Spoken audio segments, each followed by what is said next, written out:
कज़ाफ़ी stadium की तामीर 11 जून को शुरू हुई थी और आज 6 जुलाई तक अब तक कितना काम हुआ है वो आपके सामने रखेंगे। वैसे तो रेगुलर अपडेट्स आपको मिल रही हैं वीडियोस के थ्रू, लेकिन एक टाइम लैप्स मैंने बनाया है वो आपको दिखाऊंगा इस वीडियो में आगे चलकर कि आपको अंदाज़ा होगा कि कहां से काम शुरू हुआ था और अभी तक कहां पहुंचे हैं। वैसे तो अगर देखा जाए तो जिस तरह पाकिस्तान क्रिकेट का जो स्केड्यूल अनाउंस हुआ है उसको देखते हुए बहुत ही बिजी स्केड्यूल है और उसमें कज़ाफ़ी स्टेडियम बिल्कुल आउट है, जिसका मतलब ये है कि कज़ाफ़ी स्टेडियम में चैम्पियंस ट्रॉफ़ी से पहले कोई इंटरनेशनल क्रिकेट नहीं होगी। क्या कोई डोमेस्टिक क्रिकेट होगी, इसके लिए स्केड्यूल का इंतज़ार करना पड़ेगा। लेकिन मैंने जो शुरू में जिस तरह आपको कहा था कि मैं आपको एक क्विक झलक दिखाऊंगा, पहले वो आप देख लीजिए, उसके बाद फिर वीडियो को आगे की जानिब बढ़ाएंगे।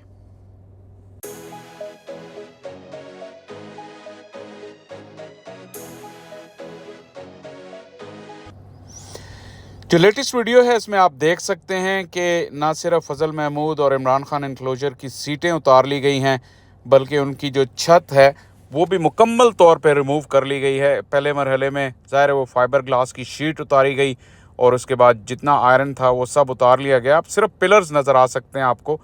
और इसका मतलब यह है कि यहाँ पे अब नई कंस्ट्रक्शन शुरू होगी। लेकिन जैसे वीडियो के शुरू में मैंने कहा था कि इंटरनेशनल क्रिकेट सीज़न का ऐलान कर दिया पाकिस्तान क्रिकेट बोर्ड ने, और उसमें क्लियरली लाहौर को कोई मैचेस नहीं दिए गए, सिर्फ चैम्पियंस ट्रॉफ़ी में लाहौर में मैचेस होंगे और उस वक्त तक स्टेडियम की तैयारी का डेडलाइन का टाइम भी है। देखना ये होगा कि क्या फ़र्स्ट क्लास मैचेस यहाँ होते हैं या नहीं होते।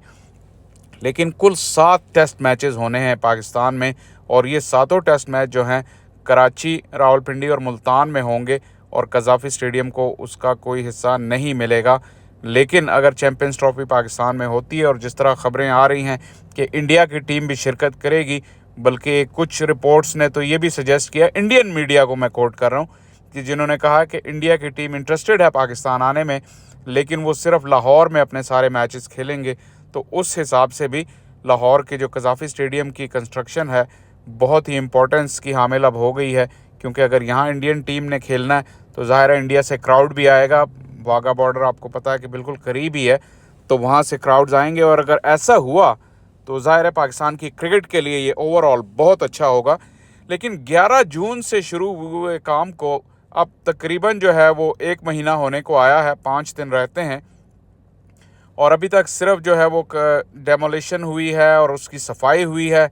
कुछ प्रोजेक्ट में डिले आई, लेकिन इसके अलावा जो आप लोग कंस्ट्रक्शन से वाकिफ़ हैं आपको पता होगा कि ये जो मलबा होता है इसको भी फ़रोख्त कर दिया जाता है, इससे कुछ आमदन होती है, तो उसके लिए भी उसको एक जगह कंपाइल करके इन्होंने रख दिया है।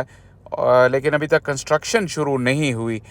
दोबारा अगर मैं आपको लेकर जाऊं उस मॉडल की तरफ जो कज़ाफ़ी स्टेडियम में अब तक जितना काम हुआ है उसको देखते हुए, अभी तक ऑफिशियली पीसीबी ने कोई फाइनल डिज़ाइन या 3D इमेज जो है वो शेयर नहीं किया मीडिया के साथ, और इवन इनसाइड जो सोर्सेज हैं पीसीबी में वो भी काफ़ी क्वाइट हैं इस मामले में, और उन्होंने जो है अभी तक इस बारे में कोई चीज़ रिवील नहीं की। तो इससे ये ज़ाहिर हो रहा है कि पीसीबी जो है अभी तक ये चीज़ें मंजर आम पे नहीं लाना चाह रही, क्योंकि टाइमलाइन के हिसाब से, क्योंकि पहले ही काफ़ी स्पेकुलेशंस हो रही हैं, इसलिए वो मज़ीद अफवाहों का बाज़ार गर्म नहीं होने दे रहे। इसके अलावा जल्द ही आपके लिए पेशावर के अरबाब न्याज स्टेडियम और फैसलाबाद के इकबाल स्टेडियम के बारे में भी अपडेट्स लेकर आऊँगा, क्योंकि जैसे मैंने कहा जब नया स्केड्यूल अनाउंस हुआ है तो इन दोनों शहरों के शायकीन में काफ़ी मायूसी की लहर दौड़ गई है, क्योंकि कज़ाफ़ी स्टेडियम में तो काम हो रहा है, लेकिन अरबाब न्याज स्टेडियम का काम जो कि कई सालों से जारी था वो अभी तक मुकम्मल नहीं हुआ, और शायकीन उम्मीद कर रहे थे कि इस साल शायद उन्हें क्रिकेट देखने को मिलेगी। लेकिन उससे भी ज़्यादा जो है वो हैरानगी की बात यह है और फ़िक्रमंदी की बात यह है कि इकबाल स्टेडियम फैसलाबाद को भी मुकम्मल तौर पे इग्नोर कर दिया गया है, और पीसीबी ने, जिसे कहते हैं कि they put all their eggs in one basket, सिर्फ 4 शहरों को इंटरनेशनल क्रिकेट के लिए महदूद रखा है पिछले कई सालों से।